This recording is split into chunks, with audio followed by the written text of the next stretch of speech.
started. Thank you all again for being on this Zoom here today. I am Randy Irwin. I am the national president of NEFI. Let me just say it's a tremendous honor to represent each and every one of you every day. Today we're going to be talking about the government shutdown again. We're going to be doing these calls weekly on Fridays, and until the government shutdown ends. Before we get into that, I want to thank all the dues-paying members of this union. Dues-paying membership is the lifeblood of this union. Everything that we do to fight for you is only made possible because of dues-paying membership. So thank you to all the dues-paying members out there. Also want to give a shout out and a big thank you to all of our leaders, all of our council and local and national leaders and stewards out there. You are the leaders that make what we do possible. And none of the good things we do could be done without you. And we thank you for your leadership in this union. I do want to let everybody know that this is not a media call. So reporters, if you happen to have, wandered on here, this is not a media call.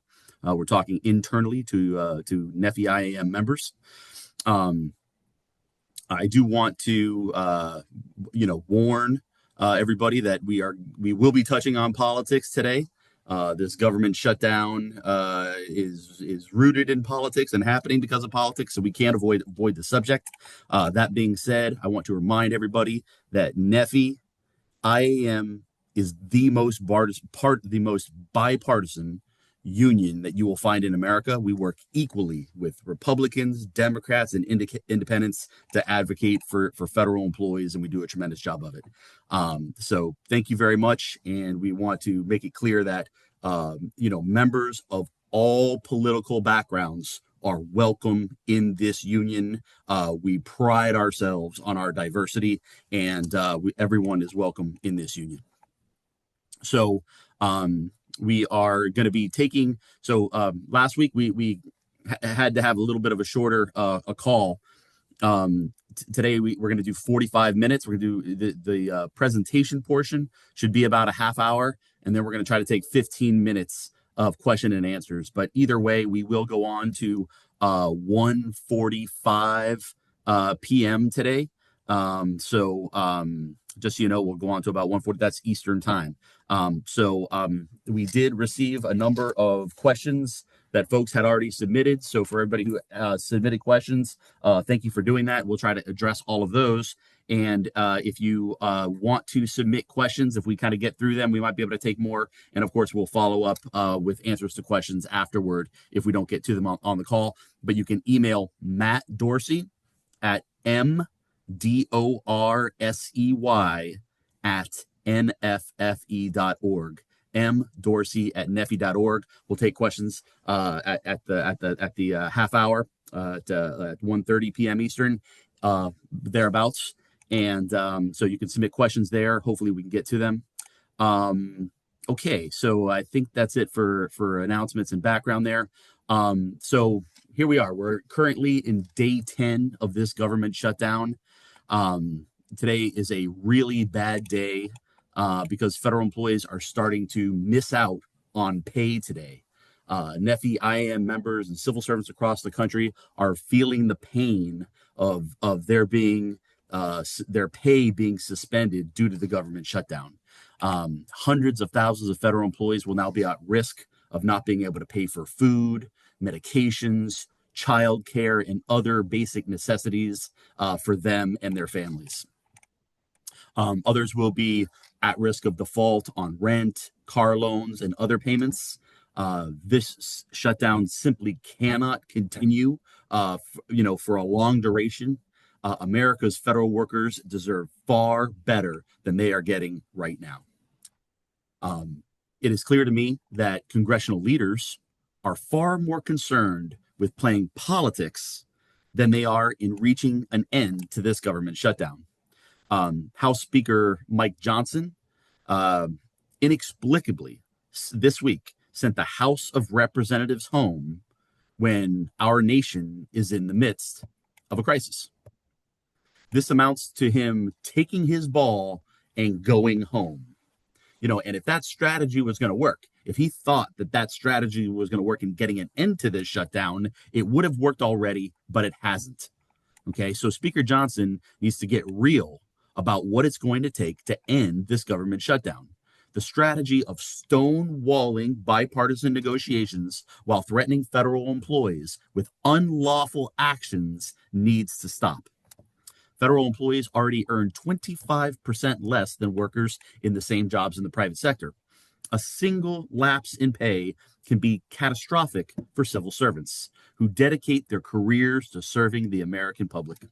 Federal government should be a model employer, but this shutdown shows just how far that we have strayed from American ideals and good governance.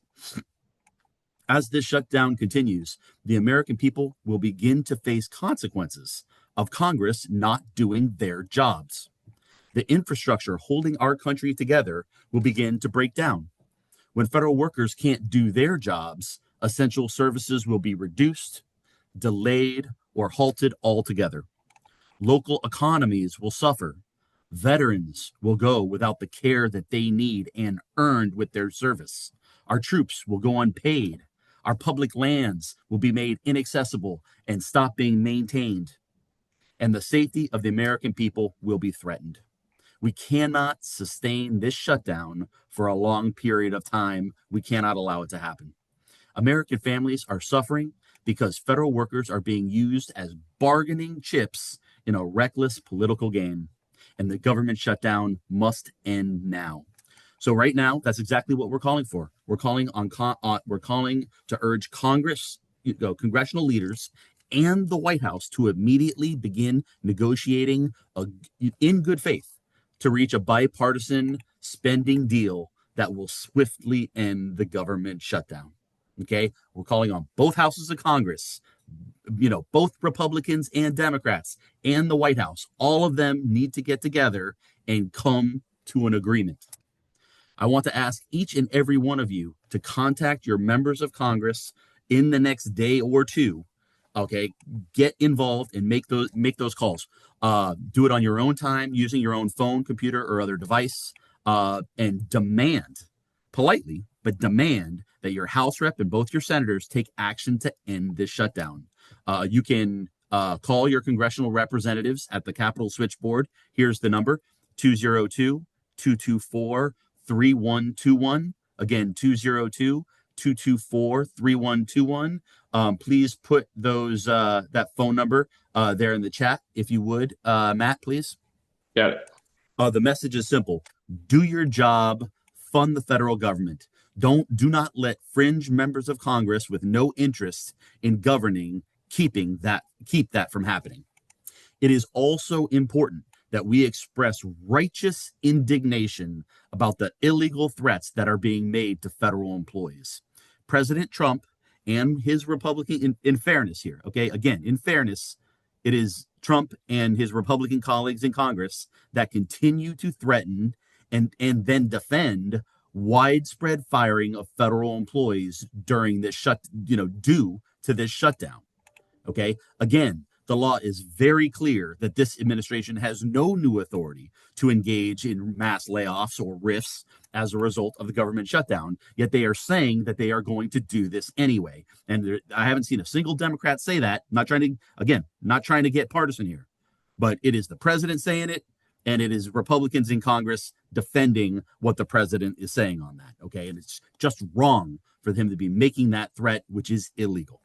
And then just a couple days ago, Trump announced his intention to stiff furloughed federal employees of their back pay.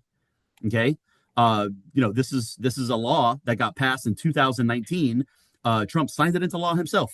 Okay. He should know that federal employees get back pay when a shutdown ends, but he's not saying not only will he not necessarily do that, but he wants to pick and choose which federal employees. The federal employees he likes get back pay. Everybody else gets stiffed.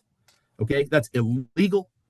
When the president does something illegal, it is unconstitutional because he has a duty to faithfully execute the laws of this country. And he's saying he's not going to do that, or he's just really trying to stick it to federal employees, just trying to antagonize them and intimidate them. These things are wrong.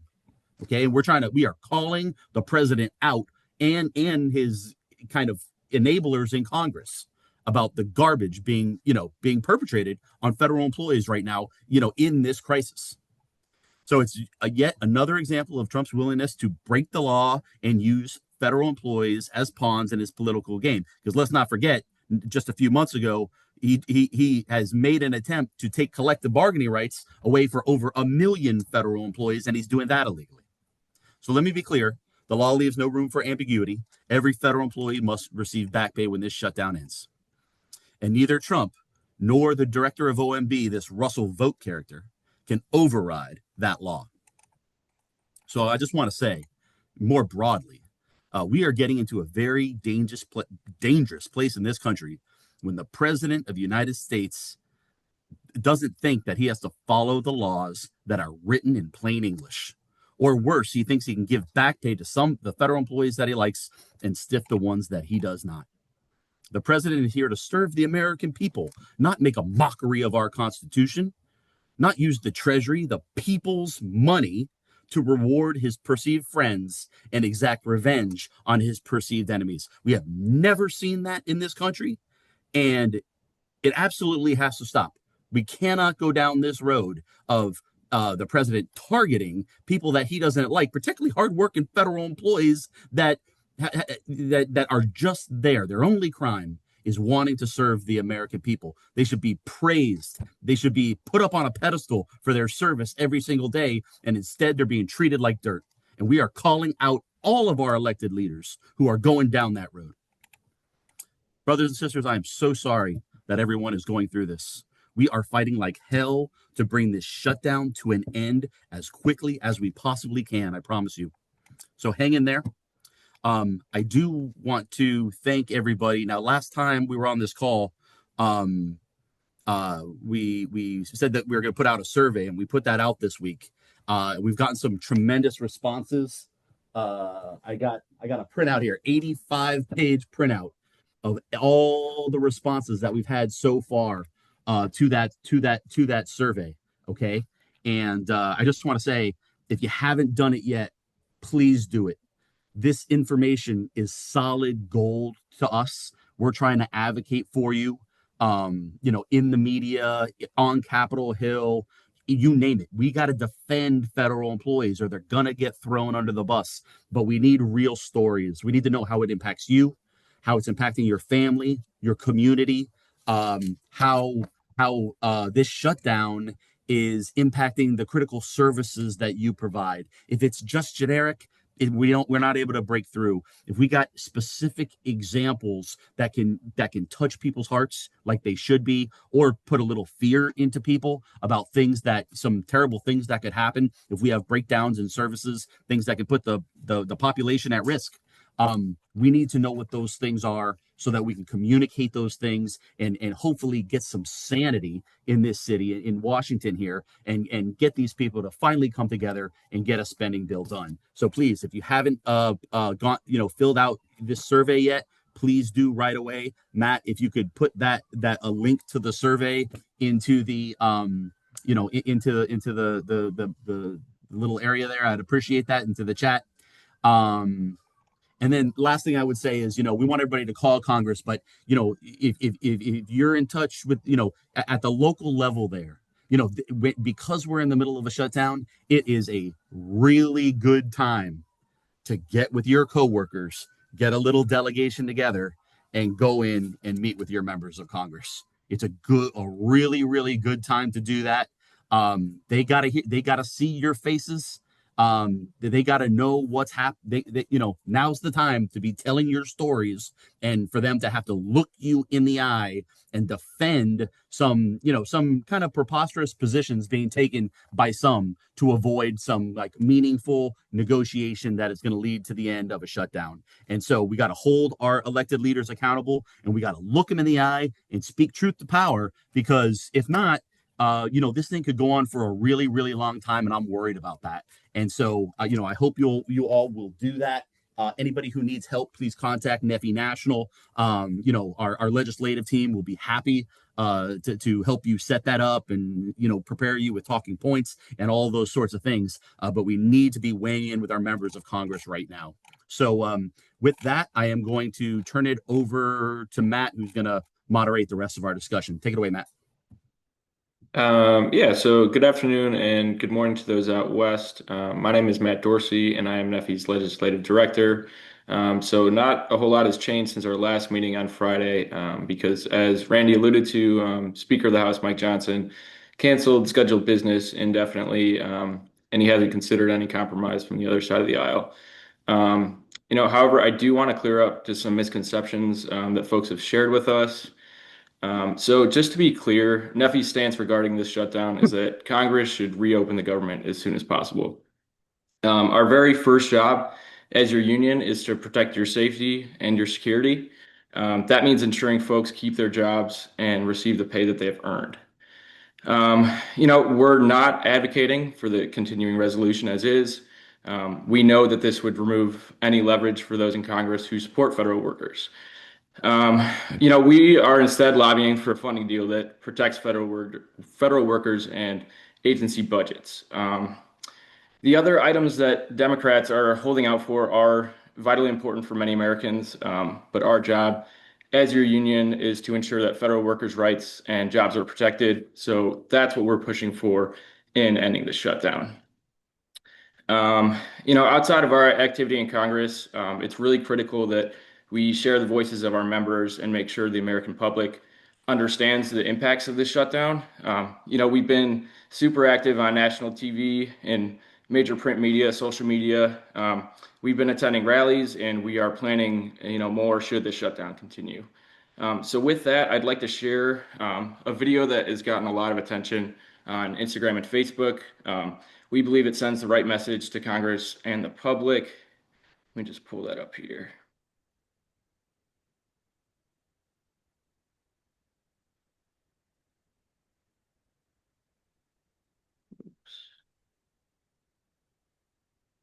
Sorry about that.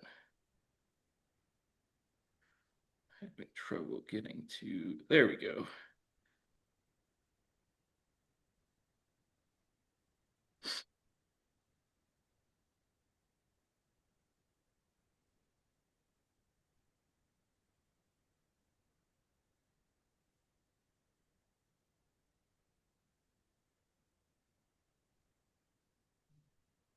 Matt, it doesn't seem we can hear that. What's that? It doesn't. Volume's not coming through on my end here. Okay. I have it on my end. You're not hearing it, Randy? No, I'm not. Okay. I'll send the link in the chat here. Sorry about that.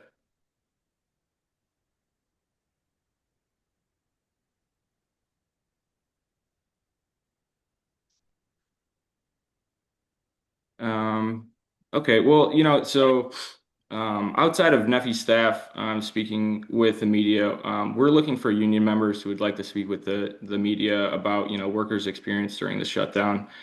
You don't need to give your name. We can connect you with reporters anonymously if you'd prefer that. And as Randy said, we have issued that survey to better understand what our members are going through during this time. And in that survey, you can indicate if you are willing to speak to the media.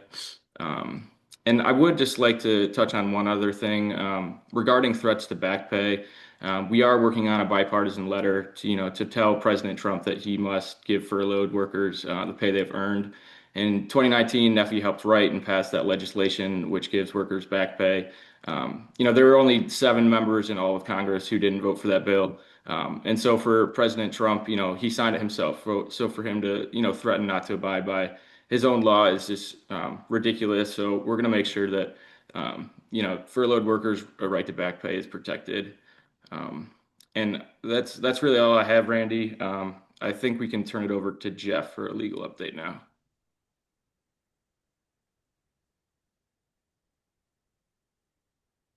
Hey, can everybody hear me? Yeah, we hear you. Okay, thanks, Randy. Okay, so just a short legal update. I think I mentioned last week that complaint was filed in the Northern District of California by Democracy Forward and AFG and AFSCME about OPM's shutdown guidance that suggested that agencies could run RIFs during the shutdown. And the theory of that lawsuit was that running RIFs requires expenditure of funds which were not appropriate, which have not been appropriated, and that therefore that would violate the Anti-Deficiency Act. So that was filed. The parties are seeking injunctive relief, a temporary restraining order. But as far as I know, the hearing has not been held in their request for TRO yet.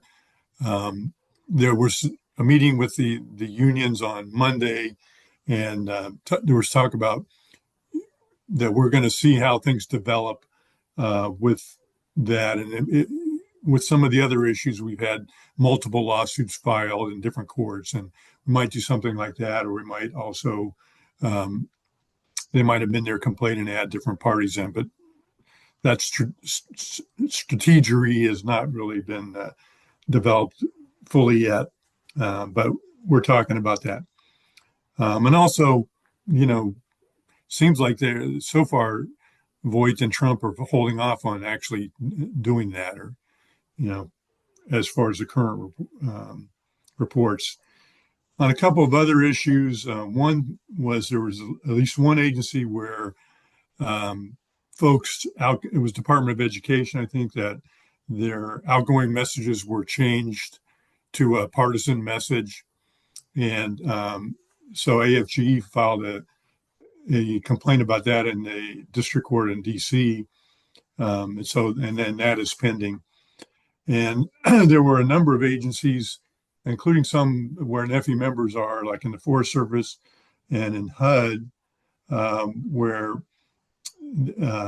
agencies posted partisan banners on their websites. And so in all those cases, a group called Public Citizen has filed Hatch Act complaints with the MSPB about that. So that is being addressed in that way. And then, so there's talk about all of a sudden Trump forgetting, what the law he signed back in 2020, 2019, whatever it was. But I'm not aware there's been any legal action about that. But, certainly the unions feel that would be a pretty good lawsuit if we had to file it. And I think that's about it. There's kind of really no new developments with the national security stuff, but just flagging that we're still hopeful that we're going to, that's unrelated to the shutdown, but that we might get good developments in our lawsuit in the Northern District of California, that our injunction might come back online, which would bring the union back to the VA, to GSA, to passports and Department of Defense, which, we're kind of in limbo with that right now. So I'll leave it at that. Back to you, Matt. Thanks, Jeff. Okay, so now we're going to move into our Q&A portion. Thank you, folks, for sending questions in advance. We will get through as many questions as we can here, but if we don't answer your questions on this call, we will be sure to reply to you via email. So our first question here is, will NEFI consider pausing e-dues for those not being paid during the shutdown? I'll take that. Thank you, Matt. So for folks who are on direct dues, when payroll stops because of the shutdown, kind of dues are automatically paused, and then they kind of resume when the logjam breaks and you get back pay. For e-dues, that wouldn't happen automatically. So me and your National Secretary and Treasurer, Max Alonso, have spoken and concurred that that we're going to allow anybody who's on e-dues to pause their dues during the shutdown, no questions asked. Okay, and we're going to put something out in this regard very shortly here. I would say maybe Monday at the very latest. But it's official now. Okay. So let me just kind of read the instruction, and again, we'll spell this all out. But we were just putting this together this morning. So any member who needs to pause their e-dues during the shutdown must send an email to edues@nefi.org requesting to pause their e-dues. Okay, so that's going to be the procedure. Send an email to e-dues@nefi.org. And so members should be explicit. They're requesting to pause because of the shutdown. So we do have some people who have requested to pause or cancel dues, and we want to kind of be clear on who's saying, hey, pause my dues because of the shutdown. Okay. So they should, when in that email, they should say, please pause my dues during the shutdown. Okay. And then somebody on staff will take care of that right away. Again, no questions asked. We don't want anybody who is being hurt financially during this shutdown to have their dues continued while they're not able to feed their families. So no questions asked. We will comply. They just got to send that email. Michael will, let's see. We'll take care of it right away. All the other details are insignificant. So there you go. Yes, we will do that. And some specific instruction will be going out on that very shortly. Matt, next question. Sure. So our next question here, does NEFI have any plans to file a lawsuit over the administration's threat to RIF or withhold back pay to furloughed federal workers?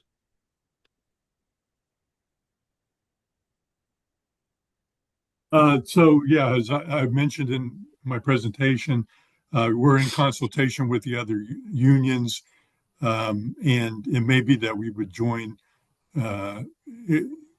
another lawsuit, or be part of another lawsuit, or try to get added to the current lawsuit. But that all kind of depends on what goes on. So it's under development. Thanks, Jeff. Our next question here is, are there any programs to help federal employees with financial difficulties through the union? I can take that one. So I'm going to put our shutdown page in the chat here. There are resources at the bottom of that page, namely FEA, which we are on the board of directors for. It's the Federal Employee Education and Assistance Fund. They have fees, grants and loan programs for shutdown assistance, emergency hardship loans, things like that. So you can find all of those resources on our shutdown page, which I just put in the chat there. Go to our next question here. What will happen to term employees whose terms expire during the shutdown, and Pathways employees whose 120-day extension expires? So, Matt, if we could just hold off on that. I had texted a person, a former employee of OPM that was kind of an expert on all these kind of shutdown nuances, but I'm waiting for a text back, and maybe I'll get it in the next few minutes. Okay. Yeah, and like I said, we will respond to your questions via email if we don't get to them on this call, or if we don't have the answers right away. Next question here. If a federal worker is injured on the job, will the Office of Workers' Compensation be available to them?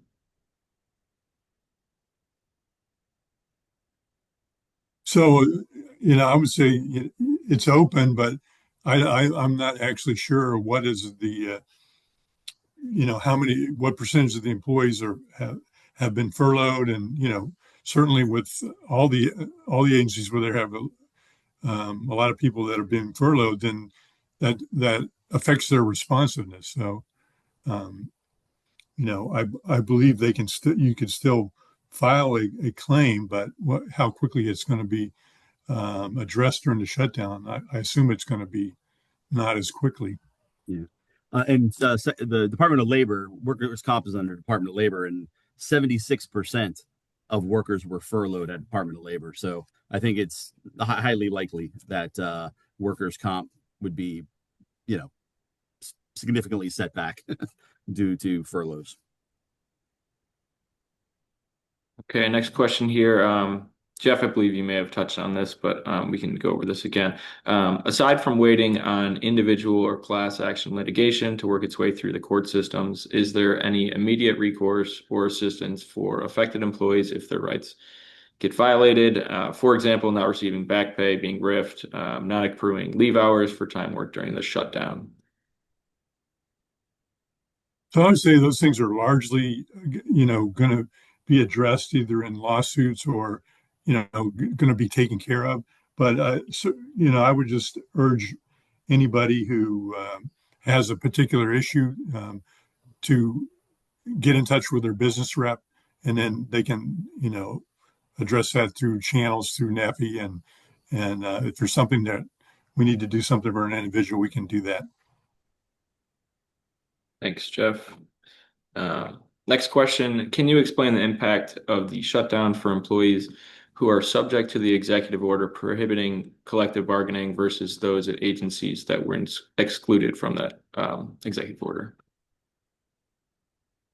Well, that's a very excellent and difficult question. And this whole thing, this national security exclusion, is a case of first impression.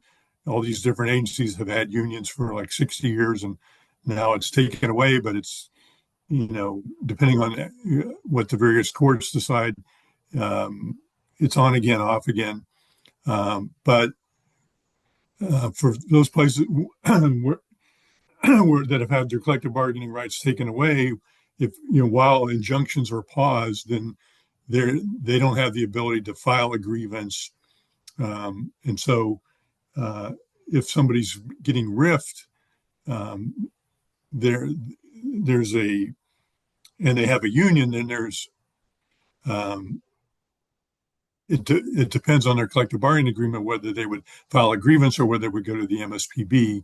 For those folks that are have lost their collective bargaining rights for now, those would have to go to the MSPB for now. But again, talk to your business rep because these are extremely complicated issues.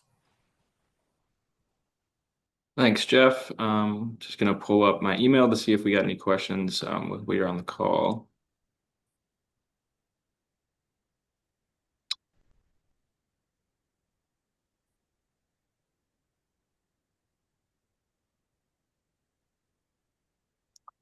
So this question here, my understanding is even if Congress negotiates a continuing resolution that passes, that would fund the government until November 21st.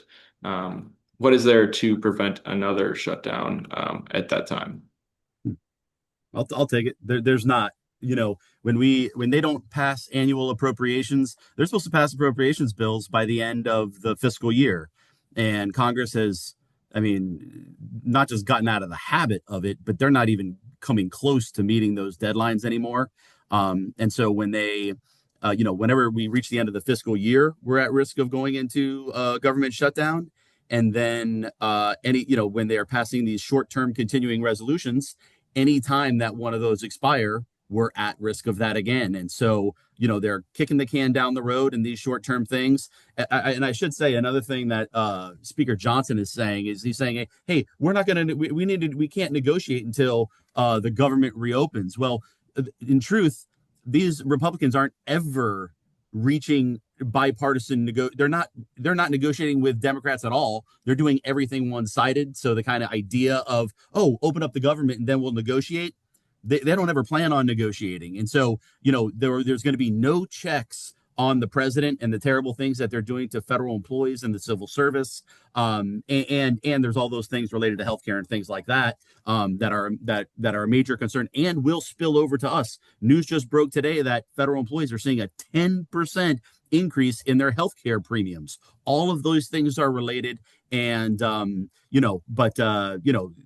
line is, these Republicans have to engage in meaningful discussions, or we're never going to see an end to this shutdown. Thanks, Randy. Next question via email here. Do we have any info on what is going on with the RIFs and what to do if we get a RIF notice?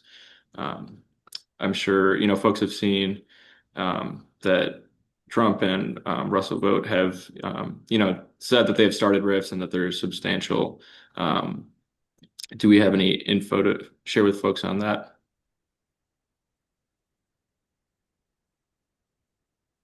So we talked about this with the FWA lawyer group, and it seemed like whatever rifts were currently happening had they were independent of the shutdown, and so as far as I know, we haven't seen any evidence that the OMB memo has actually been put into effect.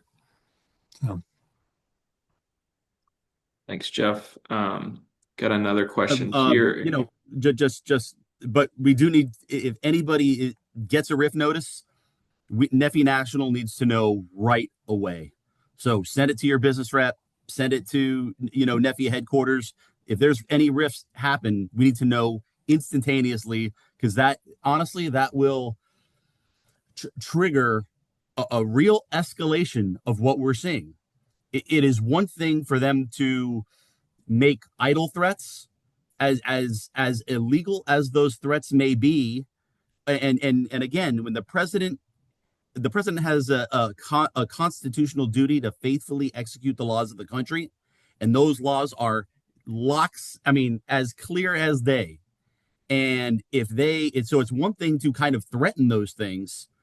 It will be a significant escalation for them to act on them and start firing people, or the back pay, doling out back pay for those he likes or whatever. Those would be significant escalations, blatant violations of the law that are also constitutional. Bottom line is, we need to know right away if we have crossed that threshold, because the fight has escalated, and it's showing this a willingness of this administration to be really unlawful in their kind of being punitive to federal employees. And it'll be a permanent fork in the road, if that happens. Thanks, Randy. I'm also just putting in the chat here some RIF guidance that we issued at the beginning of Trump's term here earlier this year, that can be found on our homepage, where we have a whole host of guidance. I'll put that link in the chat as well for other guidance. Hey, Matt, can you ask me question 4 again? Because I did get an answer. Yes, I can do that. And that question was, what will happen to term employees whose terms expire during the shutdown, and Pathways employees whose 120-day extension expires? So this OPM expert says that they are not automatically extended just because of a shutdown.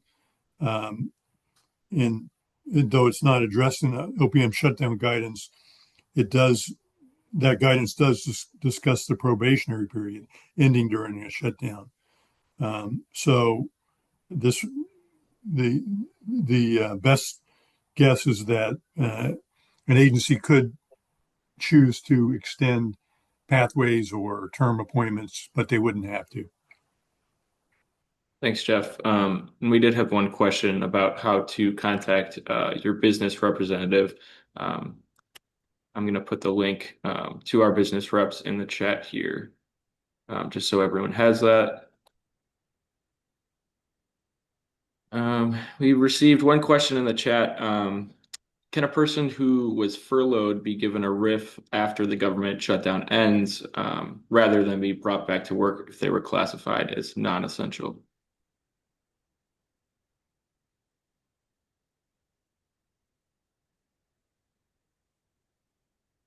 So it's a complicated question, but once the shutdown is over, then there's the discussion about RIFs in many different agencies, and that could continue. I mean, the government could proceed with RIFs or not proceed with them. So I don't know. Maybe I'm missing what that person's asking, but I guess that's my answer. Yeah, we can follow up via email as well. So as we're wrapping up here, I'm just going to try one more time to see if I can get that video to work. Maybe if I take my headphones out, it might play for you all.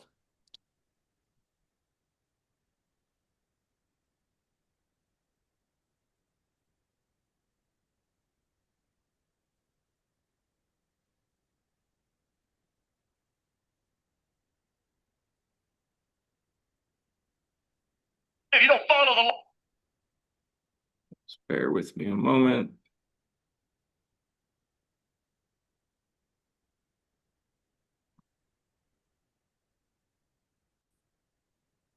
Laws and obey the Constitution like you swore an oath to do.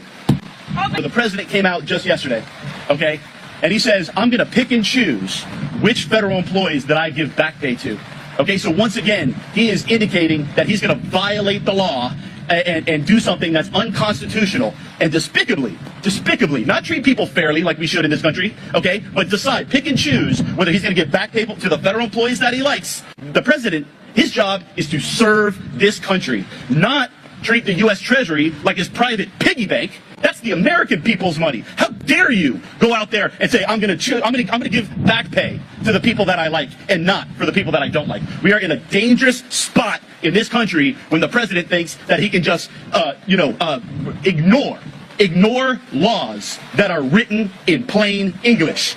That law that you must give back pay to federal employees, okay, that is written in plain English, and he's just telling the American people that he's going to ignore it, okay? Nobody, I don't care who you are, I don't care what side of the aisle on, it doesn't matter.